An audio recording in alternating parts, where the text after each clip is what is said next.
So this is our Coach Calso welcome for the 15th of June. It's June. It's already mid-June, and that's a good thing. Summer is a-rolling in Michiana, which is great for us. We're finally in full-out warmth. It's almost like tropical warm here, which is really weird. There's so much rain. It's been crazy. So we literally worked out at my fitness center this morning and this afternoon, drenched in sweat because it's kind of outdoors, and oh man, so that was good. We definitely got our sweat on today. So here, ladies and gentlemen, welcome. And I want to give you, first of all, a quote. I don't know what that is. That was grow and quote together. This is a quote to grow on, and it's from an author today, which is going to be exciting because this plays into a little bit later and how we're doing things. But so this is author Donald Miller. Great book. He's written several books. You may have heard of the book. His more famous book is called Blue Like Jazz, but particularly this one is from A Million Miles in a Thousand Years. But this is the quote: "Once you know what it takes to live a better story, you don't have a choice. Not living a better story would be like deciding to die." And I think that's a pretty cool quote because I think many of us have chosen to start living. Yeah, seriously, buzzkill, don't die. So don't be a buzzkill, and so choose the better story. So that's really, really good. But many of us have chosen to live bigger stories with our lives. So maybe we've kind of settled into we had settled into a groove, and whether that's with health or fitness, or whether it's with our jobs, or however life has taken us. But it gives us, we maybe settled into a lull, or we kind of lost ourselves. We lost maybe a bigger vision for what life could be.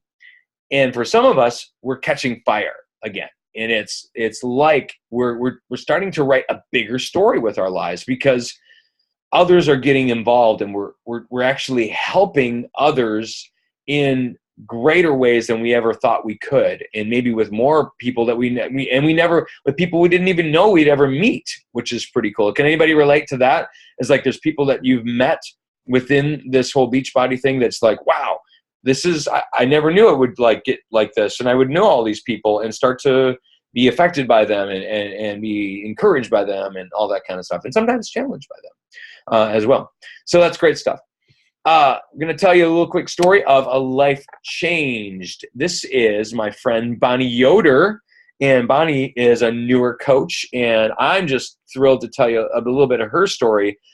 12 pounds in about 5 months, which honestly for her frame is a pretty big deal, guys. So 12 pounds in about 5 months, 13 inches though. That's just cray, as the kids say these days. So you can see that, and she's just made some amazing progress. And the cool thing is she's got some rehab done. Or she rehabbed a shoulder that was kind of bum. I think she may have torn something in there. I forget what it was.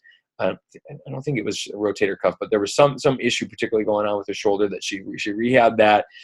She has this tribe of bikers, and she has been reaching out to them now because bikers are infamously poor eaters, along with runners. Okay, just saying this, not to say, but it is one of those things that runners and bikers tend to be poor runners because. And she set me up with this phrase, and you need to blog on this and make a post on this.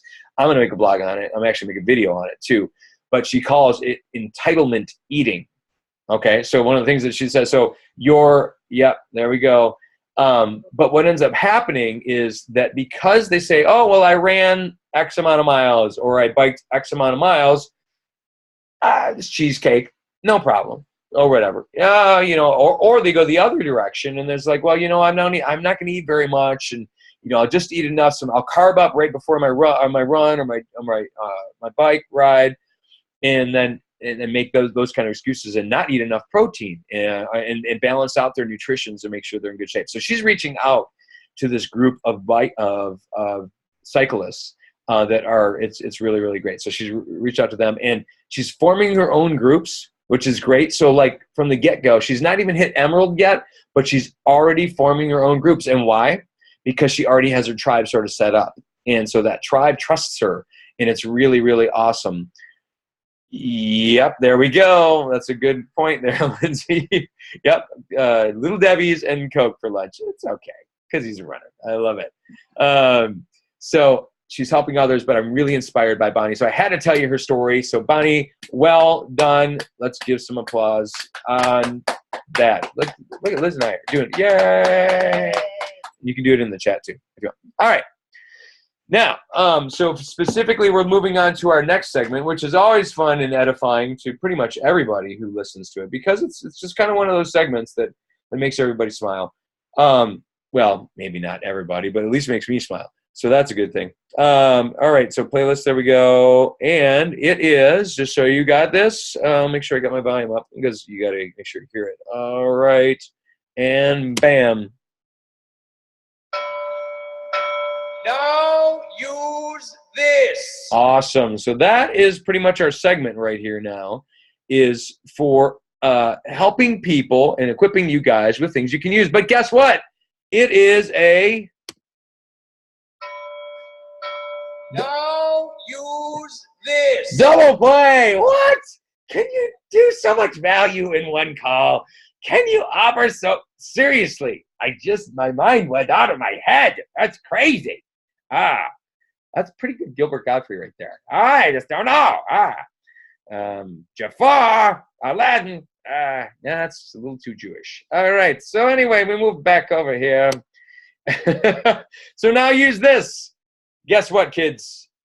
Fixate is being released at Summit. It is a complete cookbook with 121 recipes, exactly, I think, or so, somewhere around there, that you can use with for your people, and you can kind of help people connect with in order to have specifics for the 21-Day Fix programs. So it's both programs. Oh, sorry, it's 101 programs. And I think you can use it for both, even though it does say specifically 21-Day Fix, but I think it will help on both as well, okay? There's a really cool thing they are released, and it is now in the Coach Club. If you search your files tab, or if you just go down in the feed a little bit, I've posted a PDF of a sample of about 4 recipes that are in there. It's a PDF that you can give away to your customers for free. Can we say it? For free. Yes, for free. And so the question is, for free? Yes, for free. And that means, here's the thing. I would not recommend just sending this out to the general public, okay? I wouldn't recommend just sending out to the general public. It's not one of those. Maybe you could, but really, it's probably a better tool to like encourage your challengers with. We're going to do this tomorrow. I'm going to post this tomorrow in our bigger challenge group, just as an extra value add. And then you can use that as a little primer, maybe for people who are interested in maybe eventually purchasing that. And just say, hey, it's going to be available in July here. It's really cool. It's going to be awesome. Check out these recipes. It gives you specific, and it gives you all the counts. And here's the thing, guys, just being a little bit honest about this. When you go on to Pinterest and you search 21-Day Fix and you do counters, and you do recipes, and people say that it's X amount of red and X amount of blue or purple and whatever, all that kind of stuff. Sometimes I'm like, did you really scientifically do that? Like measuring how much are actually in some of these things? It's like, sometimes I think it's just coaches guessing and going, this sounds like a red, or this sounds like a purple, or whatever. I would trust this guide a lot more on this, because they're going to do the research to make sure it's properly portioned. Okay, so that's value add number 1. And so for value add number 2, and now use this part 2, here we go. Anyway, you now have a new Coach Start and leading a GSR document in our Coach Club. It is in the file section. It will give you so it's a sheet, basically. It's a PDF that will help you as you start new coaches to have sort of a script to follow, better than just, hey, look at this 7-day quick start guide. Let's kind of talk it through. it gives you a little bit more than that, okay? And helps you dig in a little bit more and helps you set some good expectations up front in order that you would be able to walk your coaches through the document. Number one, you're still going to walk through the document with them potentially as they've filled it out, okay? And then it's also going to give you some kind of like 5 specific expectations of a coach and how that relationship between you as the upline coach and they, the downline coach, how that can be a win-win situation and how you can mutually help, really help them build their business as long as there's some expectations, okay? And we want to make sure that your time is used wisely as you coach people because, hey, you're busy coaches, right? That's what we're talking this whole thing is about. And so we want to make sure that you are equipped well with these tools so you can talk them through it, have some expectations set up from the beginning so you're not later going, well, I was expecting this. And, well, remember when we talked about this and you said when you were, like, if you had these goals and, like, so in a good example would it be like there'd be an agreement that your time, the time that you're spending is going to be based on their willingness to actually do what you're asking them to do. So if you ask them to complete the 7-day quick start guide and actually fill in those boxes, and then you come back 7 days later and you have a call and they're like, well, I really didn't get a chance and I'm just going to kind of wing it here. Yeah, now you're kind of wasting my time is really what sort of ends up happening. And what we want to do is not that we, everybody's busy, but we can just say, hey, well, you know what? Great. I don't want to waste your time and I don't want to waste, and honestly, I don't want to waste my time because I want you to fill this out and really take the time to think this thing through. And then that sets a value on your time, guys, because I don't want you to just then and go, oh, I just want to baby them because maybe they'll quit. No, you set a good expectation that you're a professional and they'll respect you for it. Okay? It's kind of like how a teacher would be too. And guys remember this, guys. The teachers that you respected the most did have some rules. They weren't like hard asses all the time, but they did have some rules and they were able to kind of make sure that you guys stayed on track. All right, moving up to Success Club for June. Check out Miss Sheila Beeler. Busting it out halfway through the month with 10. Hit Success Club 10 already. And then we've got a whole bunch of y'all who are making some progress, which is great. And we've got we got a lot of people joining the At Least One Life Club. So that's good stuff. Want to continue to keep on building on that. And now as you're getting through the 6th day, we'll have the opportunity to now then start inviting towards our next 21-day program, okay? And we want to throw that out. The idea being, or we're thinking that we would like to probably have it launch on the 5th, following the 4th. This is amazing. The 5th follows the 4th. But yeah, July, is that July? No, it's the 6th, sorry. So it's the Monday following the 4th of July weekend, which would be great because most people aren't going to want to start that Monday before anyway. So this gives you still time to get in all those good deals before the end of the month. Make sure people still have that deadline. Hey, so after the 4th, this is where we're gonna start this thing, and we'd love to have you be part of it because let's face it, people are probably going to party it up a little bit, and this is a great time. You can go fire it up, and we're probably thinking about like some theming so to help you guys specifically. One of the best times to get it out there. Yep, very good. Is just to say, hey, after fire it up after the fireworks or something like that. It would be something kind of fun, or we'll figure out some specific branding. So we might make some stuff for you to be able to use, which is to be good because that's part of our job. Is we want to make your job a little bit easier. I do understand that a lot of us run in some of the same circles. So if we're all publicizing the same look on everything, that can be an issue. So we might maybe come up with a couple of designs. We'll figure it out. Okay. Everyone's bloated and wearing some, maybe that's just me. Yes. Very good. You're right. So bloating, wearing some suits, and you can say, hey, how did you like that? All right. Our 10K for 18. So 10,000 people by the year 2018, by summit of 2018. And we talked about this, the whole idea of having 11 of us be Apex coaches running free challenges. So whether that's 6-day resets, free challenges, that kind of stuff. And then also premium challenges, 21 days, 30 days, however you want to handle it, every month moving forward. I've had about 4 or 5 of you step forward. We still need a few more. And maybe, eventually that'll come along with time. So maybe the first year or so on this, we'll have 4 or 5. That's great. So so if you haven't contacted me yet, that's great. So I know, yeah. So I've got 1, 2, 3, 4, 5, 6 was Liz, 7. So we're actually closer than I thought. So we're at 7, I think, right about now from what I remember. Okay.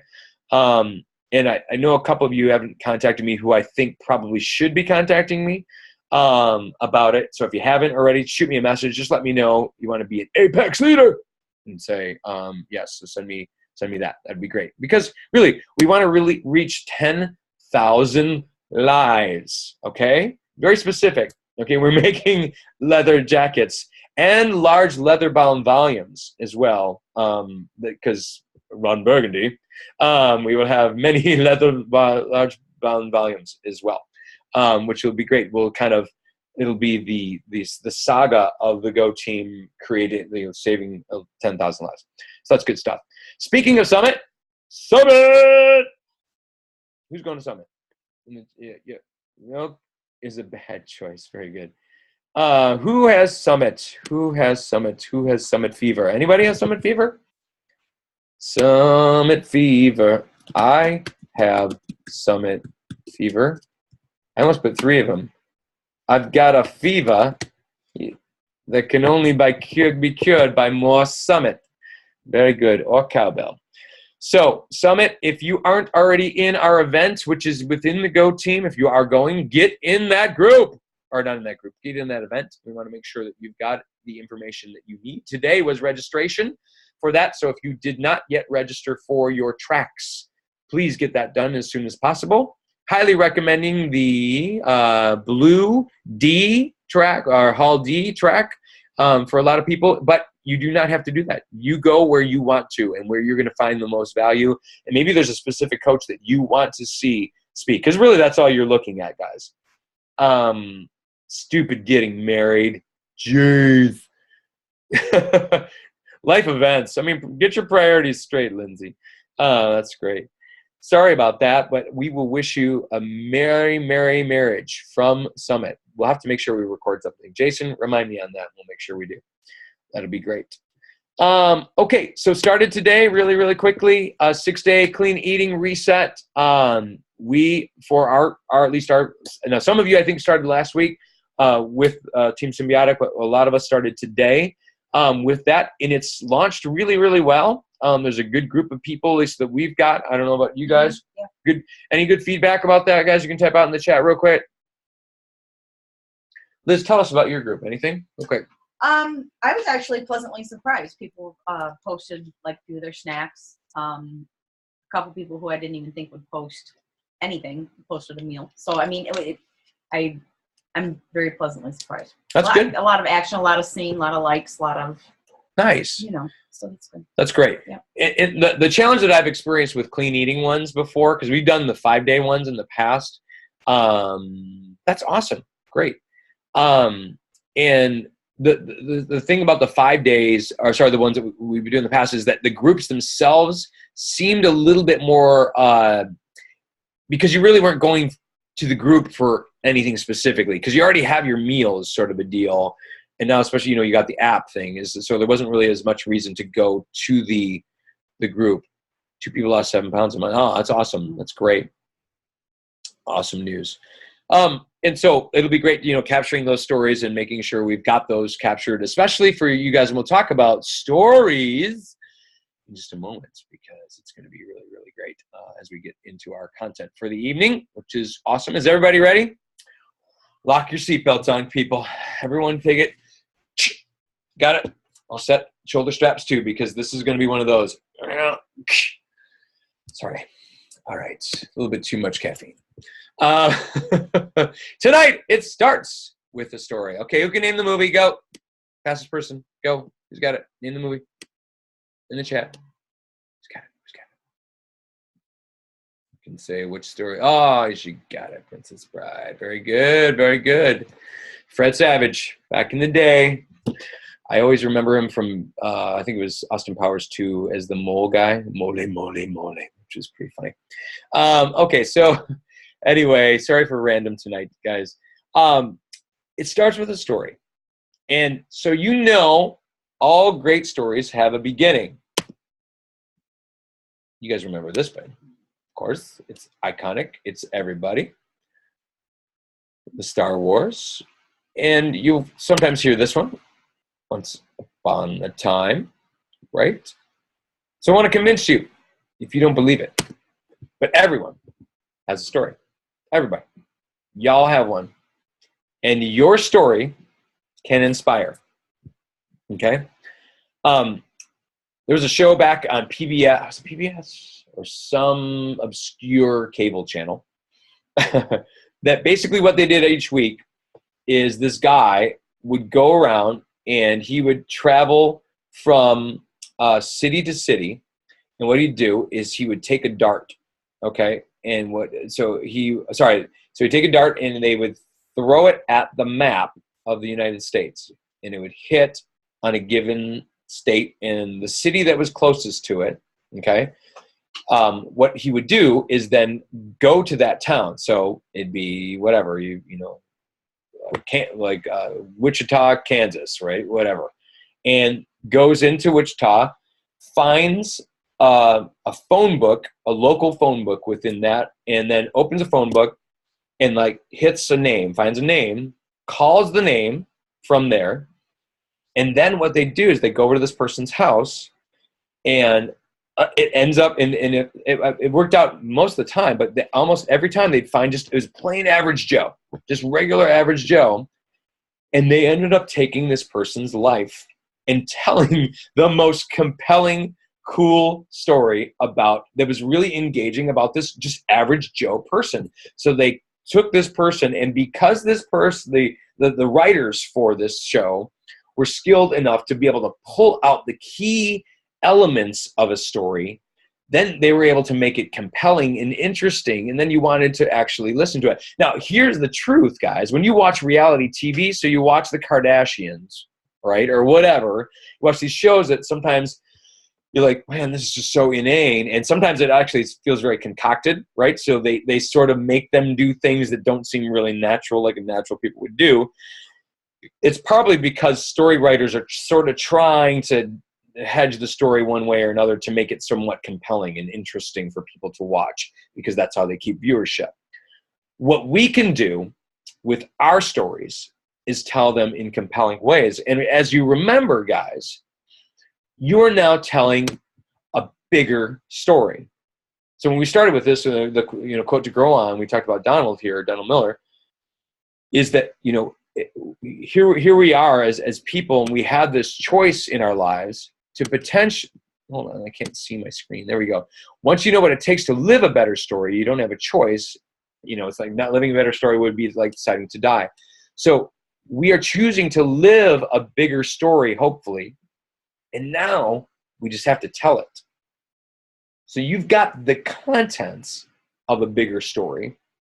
And now we just need to teach you how to maybe tell it in a compelling way in order to make this happen. Now I'm going to take a story real quickly from Donald Miller's book, A Million Miles in 1,000 Years, which is just this brilliant thing. And it's always stuck with me because I can relate to it. And here it basically is. Yes, I would highly recommend you buy it. Jason's read it too. It's an amazing book. It is not going to tell you anything about network marketing. It will tell you nothing about developing social media. It will have nothing to do with that. But it will tell you how to live a bigger story and a free story with your life, which is pretty cool. So real fast here, in a nutshell, he tells a story about a father in our family, technically, in close to where he lives in Seattle. I think Seattle or Portland, one of those two. And this friend came to him and basically was saying that he's having troubles with his daughter, his teenage daughter, dating the wrong kind of guy. And so this guy was just like this bad influence on her. You could see her going down a bad path, just continue, bad patterns. And so this friend ended up challenging the father and said, you know what? It sounds like your daughter's not living a big enough story. She's just living, so she's in rebellion against you because she's trying to write a story that's just, maybe it's just mundane, the story that you guys are telling me with your lives, and just honestly, and she's just not living a big enough story. And so she's writing her own story. And at least it may not be bigger necessarily, but at least it's her own. And so she's kind of writing this story that with her life. So what ended up happening, this is kind of crazy what this guy did. So he decided, and they started doing some research on like telling a bigger story with his life. And he wanted to then have his family be part of this. So what he decided to do, he did some research, and he found an orphanage over, and I think it was in like Uganda or Kenya or something like that, over in Africa. Found an orphanage over there that was in disarray and needed a lot of support and help and and funding in order to make it more sustainable for the orphans that were coming, because a lot of these were AIDS orphans, and they're just kind of, it kept building up, and they just didn't have the resources to be able to take care of it, or the staff to be able to take care of it.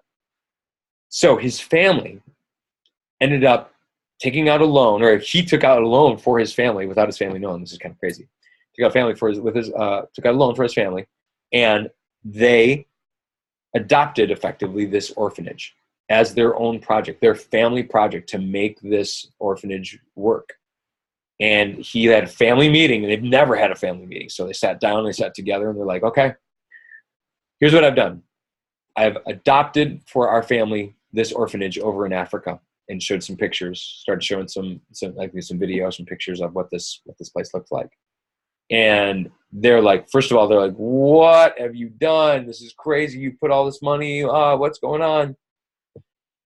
The kids, because he also had a son in addition to that, but particularly the daughter, absolutely latched onto the story. And she said, wow, what I could do is we could create some fundraisers, and I could do social media posts on my Facebook and my Twitter in order to help, just create awareness of this. And I think my friends would really rally around helping this too, because it would be ours, and we could, kind of communicate this message. And so she got more and more involved in helping this, and directly communicating with the staff that was over there. They had some kind of internet connection, things like that. And they even went over there. So the family went over to Africa to visit this place. Within about 3 to 4 months, this gal dropped her boyfriend, who was heading down the drug way. And she's like, you know what? That guy was a loser anyway. I didn't need that. And so a bigger story started being told by their whole family, which then obviously pulled the daughter into that. And so there's this beautiful story of redemption, and of how sometimes we just aren't challenged enough. And I see in us guys, as we're calling people to similar bigger stories of helping others, and being more than just about, hey, it's just going to be the bottom line, or, I'm just going to go in and punch the clock today and get my job done, and then I go home. We're actually really trying to invest in others. And so I wanted to tell you and let you know that I think you are living a bigger story by being even just a part of this, and being on this call, that you're living a bigger story, and your life has that life-changing potential. And that's what I'm looking forward to seeing how that plays out as we look into developing our stories here. So Jason Schubring, my man, Shubidoo, is going to talk to us now. And so, Jason, if you wouldn't mind unmuting, we'd love to. Ruh-roh, Raggy. Very nice. Look at that picture. Look at those pants. These are size, what were those, size 40s? Or something? No, they were 36s, 38s, something like that. And then I got rid of those, and the ones that I have now are saggy baggy too. So I kind of apologize for the public who needs to see me loafing around in my saggy baggy pants. But it's a rite of passage, so I'll take it. Nice. Good job. So talk to us, Mr. Schubring. All right. So story time. I'm glad that you shared what you just did, Dan, about the story from the Miller book, because that's one of the first points here, right? I don't know. Can you flip the slide there for me, Dan? I don't know if you can. There you go. Give me control. You got it. You see it? All right. Yeah, should be good. It's still you. All right. So cool. So one of the folks that you may have heard about, Bo Eason, who is doing a webinar for some of the Team Beachbody folks soon. This is one of his quotes. All your power, leadership potential, and your ability to make money is contained in Dun, dun, dun. What is it contained in? Anybody? Quiz time in the chat? One. Come on, you guys. Shakeology? No, it's your story, Dan. Oh, yeah, swing and a miss. I know. Wah, wah. It's contained in your story. And why is that? Well, basically, just to hit it right up front here, without your story, without talking about it from your perspective, this whole Beachbody thing, without making it personal and using your story, you're just selling DVDs and you're just selling a sack of shake mix. And that's going to make it really tough to connect with people and not feel salesy and pushy. And it's also going to cause people to be a little bit hesitant, right? And I'm glad you told the story, Dan, like I was saying, from the Miller book, because as you were telling that story, I guarantee, as you're talking about Africa, the folks on the call here were listening to that story and picturing in their head an orphanage in Africa. They were thinking about this dad and his daughter. Maybe they were thinking about their own dad and the relationship that they had with their dad growing up. They were thinking about maybe somebody in their life who has a child or a daughter specifically like that who's going through a tough time. And they're seeing these pictures from their own lives and inserting themselves into the story that you were telling. And after looking through the Bo Eason stuff and listening to the Miller stuff and reading those books, what's really struck me is just paying more attention to how I process stories and how to really connect with people. And it is through stories. Because when you tell about something that you're going through in your life or a specific experience you had with a child or a struggle with a health condition or diabetes or something like that in your own life, people put themselves into that story and connect personally with what you're talking about rather than just trying to explain, hey, I lost all this weight. You should too. It's get emotional about it. Really connect with that story and share that story with some details so they can get into it. Like you said, the initial response from a lot of people is, I don't have a story. Well, that's kind of bull because like you said, Dan, you can pick a name out of a phone book and go interview people. And 9 times out of 10, you're going to find somebody with an amazing story. And I'm sure just because of the fact that we're on this call together, the people hanging on this phone or hanging on the computer here all have a story to tell, or we wouldn't be here in the first place.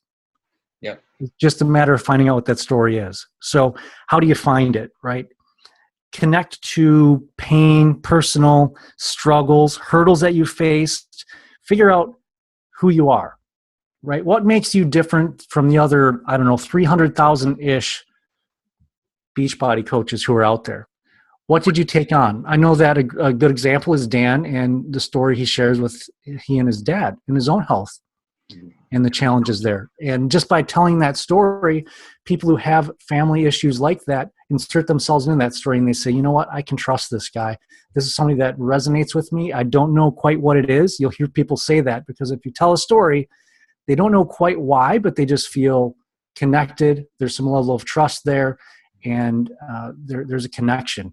For me, when I found David Ingram's, yeah, go ahead, man. Yeah. So, and I think it's just the part of our brain that gets activated. So the narrative side of our brain is a little bit more of a right brain feature versus the more rational, like logical thought, which is the left side. And so when we've got the emotional and when that pulls into that, it's like exactly what you said. It's like, I don't know why, but yeah, that speaks to me versus facts. So like when we come with a story versus facts, that can sometimes be a much better convincer for people by far than if we're just going to say, well, because Shakeology does X, Y, Z, blah, blah, blah, blah, blah.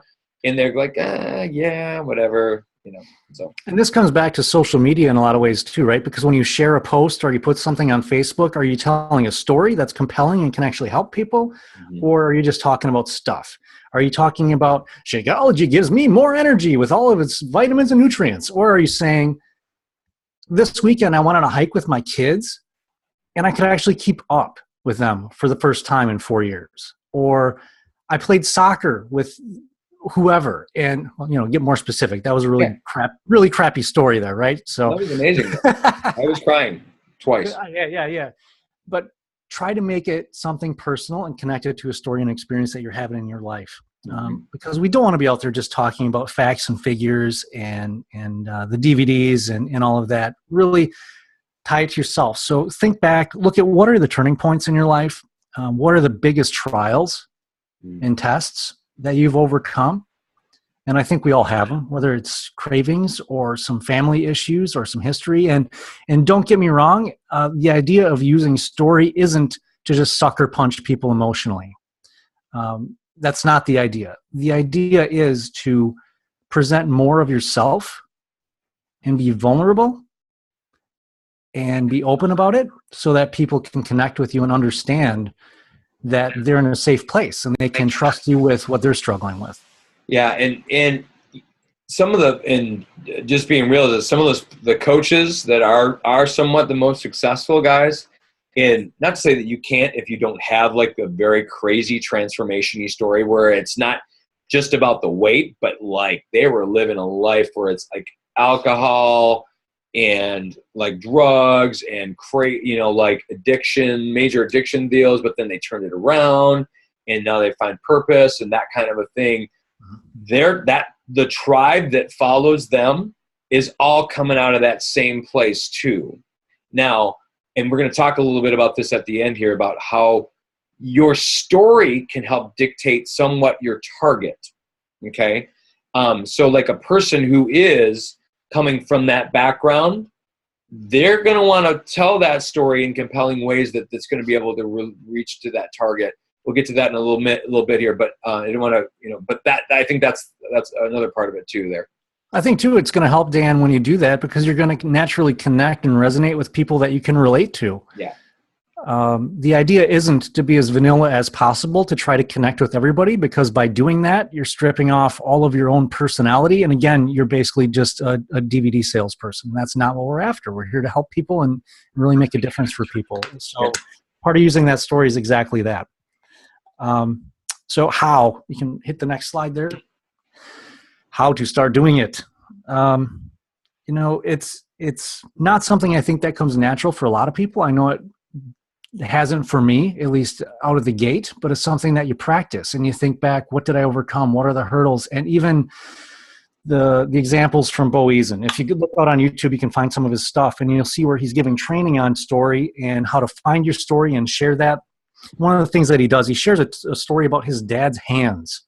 And now his dad worked very manual labor, and his hands became so callous that when he picked him up as a kid, it would actually hurt his sides. And he remembers his dad's hands being so strong and just rugged and just tough. He was just a tough man, and he had all this respect for his dad. And he goes through the story. And at the end of the story, he basically just says, okay, how many of you people started to think about your grandpa or a dad or somebody strong in your life as I was telling that story? So key there, start doing it by being specific and just being more open and honest and get down to details about your story and the things that you've experienced. And that's going to bring it home and give people things to anchor to and really resonate and connect with and really feel like they get to know you a little bit.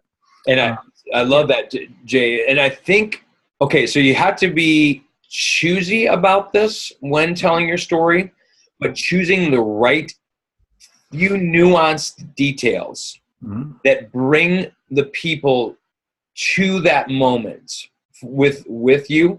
So like for me and my story sometimes is when I tell the story of how my dad's toes began to deteriorate and they turned from a reddish color to a purple to a black to the point where they had to amputate that. And then ultimately where my mom was bandaging the wounds and putting the salve on. So I give a few of those details just to get people and again, I'm not trying to massively manipulate, but I do want people getting to the seriousness of that severity also of that moment where they're not just whatever story. No, they're there putting the salve on, which is kind of gross. So, and I want them to experience a little bit of that discomfort. So when it is time to have hope, and when we shine the light on the brighter story, that actually releases. So you get that, guys. It's just a little bit of detail on maybe where you were in the dark place or whatever, and then to be able to how it shifts. And yeah, I'm sure you'll probably talk a little bit about that, Jay. But go ahead. Yeah, so that's exactly it, Dan. And I think knowing the right time and knowing the person that you're talking to, first of all, one of the best ways to tell a great story is to listen Hmm. and find the ways to connect with them and then just share. I think that a lot of us have seen through training materials and books with coaching, we've seen the tip to respond to a question with, I know how you feel. I felt the same way. Here's what I found. Hmm. That's a great window in the middle there instead of just saying, I felt the same way. Share a story there. Don't just blow over it because I felt the same way. Anybody can walk up to you on the street and say, I know exactly how you feel. And it's almost offensive in some cases. Yeah. Really get real and take the time to listen to what they said, share part of your story, and then you can go into the here's what I found and even expand on your story now and really just draw out the whole before and after right there, whether it's a story like Dan's just shared or not. Mhm. This is stuff that we share across blogs, videos, but don't try to tell the facts.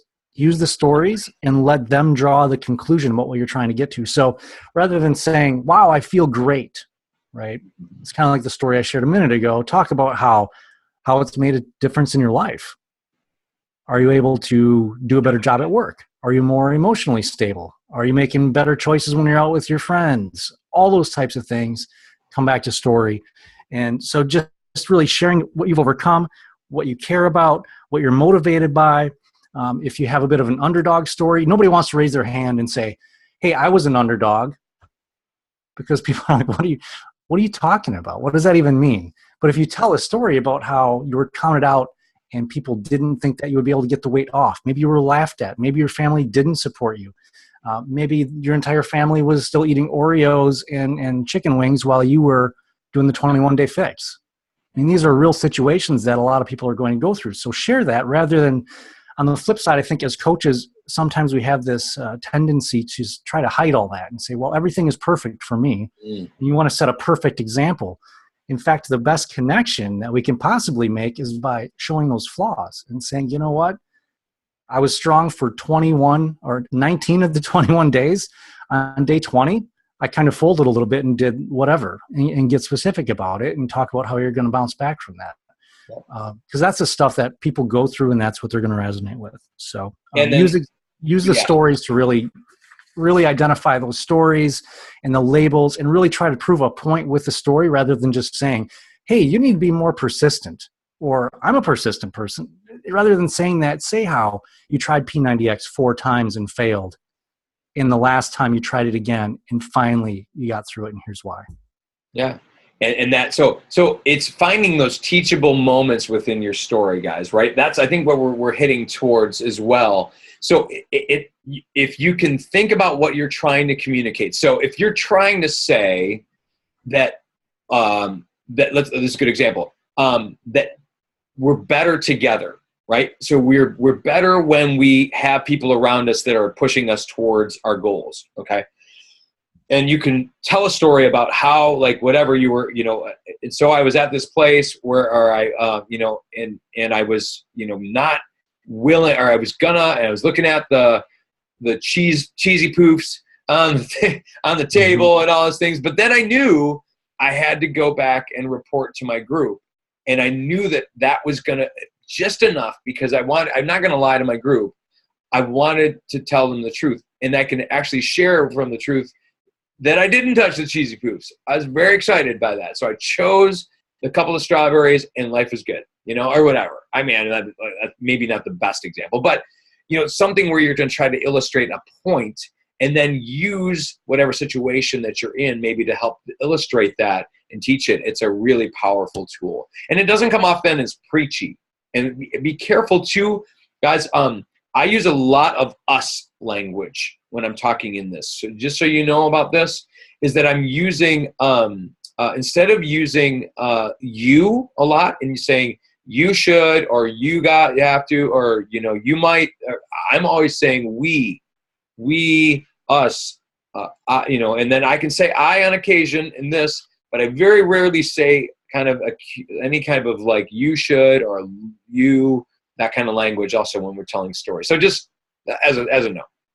Yeah, and part of it, again, is listening, right? Pay attention to what your own thoughts are as you're interacting or reading something from a top coach or reading a blog post or reading a book even, when you start to notice you're injecting yourself into that story, there's something there that's resonating with you in your own life. And that's probably a pretty good hint that that's part of your story that you should really be sharing, because people are going to. Very good. So you're saying to actually, you can see it, reading and finding good stories of others can actually inspire you to tell your own, right? Exactly. Yeah, because you're going to resonate because of the things that happen in your life. I know, like you said, a lot of folks have gone through some really tough things, whether it's with addiction or abuse in the past. And it's not like we're trying to take advantage of those stories. And I think I footnoted that enough at this point. But by sharing that, when you read a story like that, if you've been through that, you see yourself, you're back there again, you're going through that again, or maybe you still are. And that's really what's going to resonate. When you feel that happening, as you're experiencing a story somebody's telling or sharing, or as you're reading something, it's probably a key part of your story that you can probably just make a mental note or even make a note of, and try to think a little deeper on it and try to understand why that's such a key thing for you. Yeah. And that's where I would say, like, if you don't have some kind of a note made for you on your phone or something like that, where you're using, like, record those ideas, whether that's a voice memo or just a quick, like, blah, blah, blah, blah, blah, post on blah, or whatever. So you've got a list of potential posts that you can then be pulling from. So you're not having to, like, oh my gosh, what should I post now today? You've actually got some things that you've been thinking about. Mm-hmm. Today we're going to move on to some application here, because we're running out a little bit. Let's go. Okay. Thanks. Sound good? Yep. Good. Thank you, sir. Nice work. And you can stay on too and comment as needed. So guys, and Jason mentioned a few of these already, but I want to just kind of highlight. So as you tell your story, there's different ways you can do this. There's lots of different ways. Okay. But specifically in social media world, if you've not yet announced that you are a Beachbody coach, and you've never said that, you've never in a compelling way said, this is why I'm becoming a coach, you should probably do that. And you should probably look at what it means to tell your story around that announcement. So you could say, hey, no, I'm a Beachbody coach. Come sign up for my challenge pack. Crickets, probably. Okay. But if you tell your story about how I've lost X amount of pounds and I was struggling and blah, blah, blah, and I finally found this situation, and if you got a picture in there that maybe explains a little bit of that story, and now I'm a Beachbody coach and I'm starting my very first 6-day clean eating challenge, reset. Would you, if you're at all interested in finding the hope that I found here, contact me, message me, private message me, or comment on this post, something like that, whatever. So your announcement would be great. Your pictures can help tell your story. So use personal pictures. Have somebody take a picture of you struggling, or some video struggling to do knee push-ups, and then you finally get to do one toe push-up. Oh my gosh, that's a huge thing. That's a big deal. So think about like that. That might be something to do. Your general posts, of course, your videos, all that kind of stuff. So you've got different ways of telling your story. And it's mini bite-sized versions. You don't have to tell the whole story. Now, obviously, your announcement is going to be probably a little bit more in-depth. But all these other ones, it's going to be just snippets of your story, and maybe just to highlight a section of it, or maybe just how today went, or maybe this thing reminded you of your past when you did this, or you used to be like this a year ago, but now I'm like this, that kind of stuff. Always speak to your target. Speak to your target. And if you don't know who your target is, we can help you. It's basically going to be somewhat around you, okay? It's going to be someone who's probably similar to you. It's going to have similar interests, going to be similar socioeconomic background, going to maybe grown up in the same area of the country, lots of different things. And not just also like geographic, but not even age so much, but there's also a psychographic, how you think, how you process things, how you process ideas. So I'm not going to probably relate as well to like a 21-year-old female as much as I would probably relate well to like a person who's like 45. Like, it's just not going to happen as much. Doesn't mean I can't, but that's just going to be probably more of my target. So I'm not going to set up selfies of me with my chest, like a lot of young women do. Of course, that would be weird. Man cleavage, not good. So anyway, let's do that. But that's the idea. So focus on your target and make sure you're targeting your post opposed to them. And then share, just like Jason was saying, triumphs, trials, comic moments. Like literally, just epic fails. It's fun. They will love you for it. If you do a comic moment where it's just being stupid and you like, I fell flat on my face when I did this, or whatever, that's great. Epiphanies are great. So you've had, wow, I just learned this and I wanted to share it with you. I'm really excited. Helpful tips, maybe something about a cooking tip or whatever that you've just discovered because you hated broccoli all your life. But now I figured out if I do it with balsamic, it's awesome. I don't know, whatever. So something like that, helping tell your story. Just real quick, Dan, on that last slide that you just had up, one of our wonderful recent guests, Caleb, right? I mean, if you think about his videos and how popular they are, and when you watch those videos, when do you feel your brain starting to click, right? When do you start to resonate and connect with what he's talking about? It's because he's sharing these things as stories of himself. He's not just there preaching about stuff. Yep. And that's really pretty cool and that's one of often Ray Higdon's techniques was talk about, have you ever felt like this? Well, I have too. Let me tell you a little bit about that story. So you pull them in with, have you ever this, and you relating to where they're at, and then you pull them into your story as you tell us a little bit about your story, and then you apply it, whatever learning principle that you're learning. Because folks, really people on Facebook are pretty much stalkers. That's really what it is. It's a big stalk fest. Everybody's stalking each other's lives. And so the more we can offer things of our story that are true and real, so don't just make stuff up, but and highlighting parts of your journey, the more people are going to be able to relate to you and they're going to want to follow you, okay? Because you start to round it out. If you share too many dog pictures and cat pictures and quotes of fuzzy happiness, okay, or even in the fitness world, if all you do is go on motivationalfitnessquotes.com and you just copy paste, and I feel like this today. I feel like this today. Whatever. Say yes if you like this. Like this if no story told. No story. Now, you can still take that same quote, use a text editor, put it on a picture of you lifting a weight or something like that. The strength is found in struggle. And you're like, ah, that's going to tell a story. That'd be a different way of telling it. Okay, so people are stalkers. They're looking for someone to help lead them. And especially the point then being with all that information that you share with them in your story, they're going to hopefully relate to you. And when it is time for them to actually engage in this, and when they are ready, I want your name to be close, at least if it's not on the top of the list, it's at least top 2 of the list of people that they might come to for help when it is time. Okay? That's what this is all going to do as you share your story. Okay? So if you're ever worried about, I just don't feel comfortable telling my story, and I'm just I'm not kind of a private person, and I'm like, well, here, get over yourself, right? Number one, and say, I hate to be blunt with that, but there are too many people out there that are going to benefit from your story. So the question would be, can a little bit of your privacy be given away in order that you can help somebody? And I don't share everything about my life. I see a lot of people share way too much about their lives, and it's not just health and fitness people or Beachbody coaches by any means. It's like the general public. Oh my gosh, crazy stuff. You don't need to share that. Obviously, just, draw a line wherever you feel most comfortable, but still being able to share your story from a genuine place is really going to help somebody. And so don't feel afraid that's going to be a bad thing. So real quickly here, the fact that everybody has a story specifically as it relates to Beachbody, just going to say, if you've ever done the 3-day refresh, you've got a story.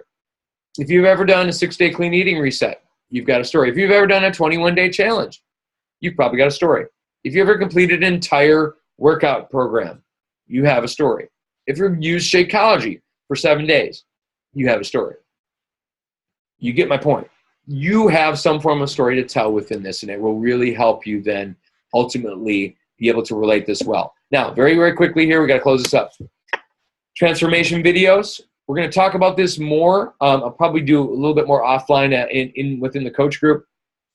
I have a transformation video. It's very helpful every so often to pop that up and to be able to show people what I kind of did within my first initial transformation, which really helped me go from pre-diabetic person to non-pre-diabetic person.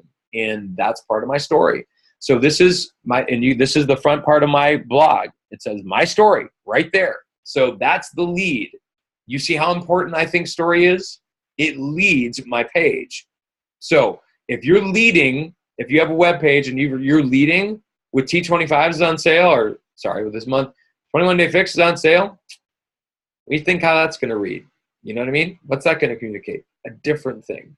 And look, so I've got my story and about me are my top two things that I've got on my thing. So I want people to connect with me first before they have anything about necessarily the products. Yes, we're going to get to products. We'll talk about that stuff, but it's more about the story. Okay. We are at the time here, but I'm going to give you 1 minute here real quick. If you do have any other ways potentially that are unique, maybe other ways to tell your story, we'll do that real fast. So if you've got that, please quickly type that into the chat. And while we pause, yes, Dan, just to chime in on one thing, I did mention in the group, I posted a video of basically it's a promo for a messenger bag. I mean, like, what could be more boring than a man purse, right? And this video has become somewhat internet famous because of how emotionally charged it is and how much it resonated and connected with people on an emotional level. Again, this is a leather messenger bag. So I would just point out, if they can come up with a story that emotionally compelling about a leather man purse, certainly we can come up with a story that's at least that emotionally compelling for ourselves. And these things, by the way, were about $1,000 to $1,200 a piece, and they sold out basically for eternity because of this video. So the video is out in Go Team Coach group. If you want to take a look at it, it's pretty amazing. That's cool. So, show up at class, reading, family reunion. That tells a story. Let me tell you, yes. Very good. Yep, that does definitely tell a story. Very good. And how maybe people view you at, hey, wow, you changed. That's pretty cool. Good. Next week, guys, we're going to talk about getting stuff done. Does anyone ever struggle with getting enough stuff done? Anybody? Me, never. Not Lindsay. So we're going to talk about the difference between time management and project management. There's a key difference that we're going to talk a little bit about, and I think it's going to help you make more progress in your entire life, not just necessarily your Beachbody world, but I think this is going to help you overall in life, because that's what we really want to be able to do. So rescale, motivation. It's good in a sense. Yeah, absolutely. Good stuff, Amber. That's awesome. Showing up 3 times a week. And that's, I think that if you haven't said that in a Facebook post, but I showed up would be your title on that. All caps. I showed up. And then you tell your story and maybe you have a picture from it. That'd be a great way to tell that. Good stuff. All right. So next week, get stuff done. Monday, June 22nd, 9 p.m. Eastern. Thank you for listening, Go Team.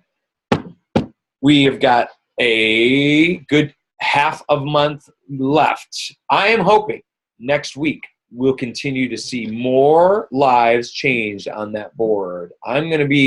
My commitment is to be over 10, guys. I'll be definitely over 10 by the next time we talk here, hopefully. So I'm hoping that you guys are up for whatever goal you're going to set for this week in order to get that for you. So start thinking about that. Start thinking about what goal you might go, and then actually believe it.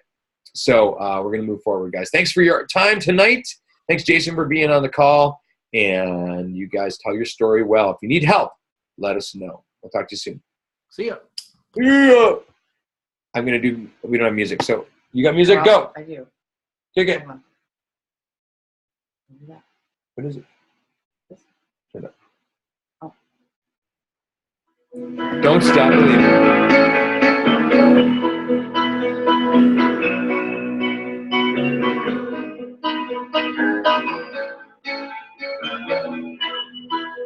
Just a small town girl.